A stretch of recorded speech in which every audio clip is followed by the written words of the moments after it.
నమస్కారం. ఆర్వీఆర్ టీవీకి స్వాగతం. ఒక చిన్నారి ప్రాణాలు కాపాడేందుకు 16 కోట్ల రూపాయల ఇంజెక్షన్. అరుదైన SMA టైప్ 1 జన్యు వ్యాధితో పోరాడుతున్న చిన్నారి పునర్విక. ఇంజెక్షన్ ఆపరేషన్ తర్వాత ఒకదాని వెంట 2 అద్భుతాలు ఆవిష్కృతం. కర్నూలుకు చెందిన ఏడాది చిన్నారి పునర్విక పునర్జన్మ పొందింది. ఆమె వ్యాధి నివారణకు 16 కోట్ల రూపాయల విదేశీ ఇంజెక్షన్ అవసరమైంది. లక్షలాది దాతలు 10 కోట్ల రూపాయలు పోగు చేశారు. అయినా చాలక ఆశ నిరాశల్లో కొట్టాడుతున్న పునర్విక తల్లిదండ్రుల పాలిట మంత్రి నారా లోకేష్ ఆపద్బాంధవుడయ్యారు. చిన్నారి ప్రాణాలు కాపాడే బాధ్యతను భుజానికెత్తుకున్నారు. మిగిలిన 6 కోట్ల రూపాయలు భరించి అమెరికా నుంచి ఆ జీన్ థెరపీ ఇంజెక్షన్ తెప్పించి పునర్వికకు మరో జన్మ ఇచ్చారు. ఆపరేషన్ సమయంలో చిన్నారి పునర్విక పక్కనే ఉండి ఆమెను ఎత్తుకుని లాలించారు.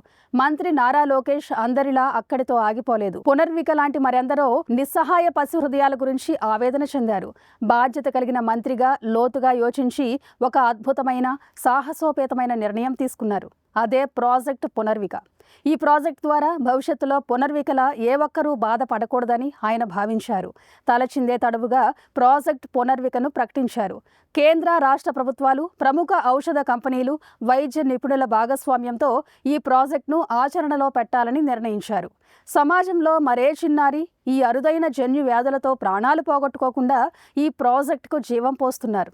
డబ్బు ఎందరి దగ్గర, చిన్నారుల పట్ల ఔదార్యం, మనసు నిండా మానవత్వం, సమాజం పట్ల బాధ్యత అతి కొద్ది మందికే ఉంటుంది. ప్రాజెక్టు పునర్వికకు ప్రాణం పోసిన మంత్రి నారా లోకేష్ ఈ అరుదైన 3వ వర్గానికి చెందిన వారనడంలో ఎలాంటి సందేహం ఉండనవసరం లేదు.